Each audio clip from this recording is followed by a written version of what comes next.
वालेकुम। पीटीआई के पोएट आज आ रहे हैं यहाँ, इनसे बात करेंगे। सर, आप आज काफ़ी खूबसूरत लग रहे हैं, कलर शलर लगाया हुआ है, क्या कहना चाहेंगे? कोई नया चुटकुला छोड़ेंगे आज? चुटकुला तो नहीं है यार। आप किस चीज के ऊपर पूछना चाहते हैं ना, आप वो बात करें। हम यहाँ पे चुटकुले छोड़ने के लिए तो नहीं आए। आप किस चीज के ऊपर पूछना चाहते हैं मुझसे? ये ओवरऑल जो कार्रवाइयाँ हो रही हैं, आज फिर कोर्ट में खान साहब आए हुए हैं। अचानक से आज दोबारा खान साहब कोर्ट में पेश हो गए। रात को पता चला कि खान साहब आ रहे हैं, तो क्या कहना चाहेंगे, किस हवाले से आज स्पेशली यहाँ में आए हुए हैं? एक तो यहाँ पे खान साहब की पेशी है, दूसरा आपने किया दो क्वेश्चन। एक पर्सनैलिटी के बारे में किया है और एक मौजूदा हालात के बारे में किया है। तो एक एडवर्टाइजमेंट आती होती थी, उसको हल्का सा उलट पुलट करके तो वो मैं बयान करने लगा हूँ कि EST snow cream, EST snow cream गोरे रंग नू काला कर दी ते काले नू चंन वर्गा। Thank you. जी बाकी मैडम, आप आप क्या सब। कहना चाहेंगी? पीटीआई के लिए वो खान साहब के लिए एक शेर है। हम शेर ही पढ़ सकते हैं फिलहाल कि रात हो, चांद हो, शनासा हो, क्यों न रग रग में फिर नशा सा हो। मैंने एक उम्र खर्च की है तुम पर, तुम मेरा कीमती असासा हो।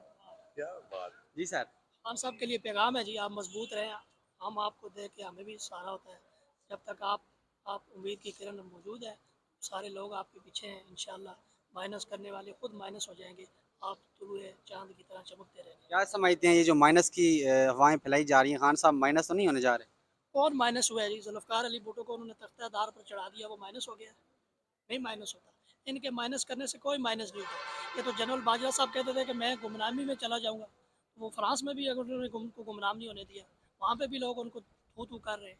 कोई गुमनाम नहीं होता। माइनस करने वाले भूल में है। इमरान खान पाकिस्तान का नुमाइंदा है, ये पाकिस्तान के लोगों का वाहिद नुमाइंदा है, जिसके साथ चारों सूबों आज़ाद कश्मीर, गिलगित बल्तिस्तान लोग जान देने के लिए जिसके पीछे तैयार हैं। उसको ये चंद लोग कहते हैं कि हम माइनस कर देंगे। इनका बाप भी माइनस नहीं कर सकता। इंशाल्लाह ये इलेक्शन में जाएँ, लोग इंतज़ार कर रहे हैं इसके लिए कि कब इलेक्शन में आएंगे। वोट की पर्ची से इस दफ़ा वो तब्दीली आएगी, वोट की पर्ची से वो इनकलाब आएगा कि इनको समझ आ जाएगी कि इन्होंने कहाँ हाथ डाला है। इंशाल्लाह आने वाले दिनों में ये सारी मुश्किलात ख़त्म हो जाएंगी। पीटीआई दोबारा अपने चौबन से दोबारा आएगी और इंशाल्लाह ये जो गंदे अंडे थे हमारी टोकरी से वो भी निकल गए हैं। अब अच्छे अच्छे लोग आएंगे, नौजवान क़यादत आएगी खान साहब की क़यादत में। इंशाल्लाह पाकिस्तान का मुस्तकबिल बहुत रोशन है। जी सर। बात यह है कि जितने भी लोग हैं, कोई भी है, हम किसी किसी मखसूस तबके का नाम नहीं लेते। जो भी ऐसा शख्स जो साहिब इक़्तिदार है, किसी भी कुर्सी के ऊपर बैठा हुआ है वो, और इस वक्त जो हालात हैं वो अपना जायज़ा इस तरह ले सकता है कि वो शाम को थोड़ी देर के लिए बैठ के अपने आप को पेश करे अपने अल्लाह के सामने, अपने अल्लाह के नबी के सामने, और अपना फ़ैसला करवा ले कि क्या मैं जो कुछ कर रहा हूँ वो सही है या गलत है। इंशाल्लाह उसको एक एक दिन के अंदर उसी लम्हे जवाब मिल जाएगा। तो हम तो रूल ऑफ लॉ के साथ हैं, अपनी अदालतों के साथ हैं, अपने आइन के साथ हैं, अपने लोगों के साथ हैं। किसी किस्म के ये जो 9 मई के वाक़यात हुए हैं, हम इस किस्म की किसी सियासत को नहीं मानते, ना ये कोई अच्छी बात हुई है। जिसने भी किया है वो हमारी एजेंसियां कर रही हैं, हमें उनके ऊपर पूरा यकीन है।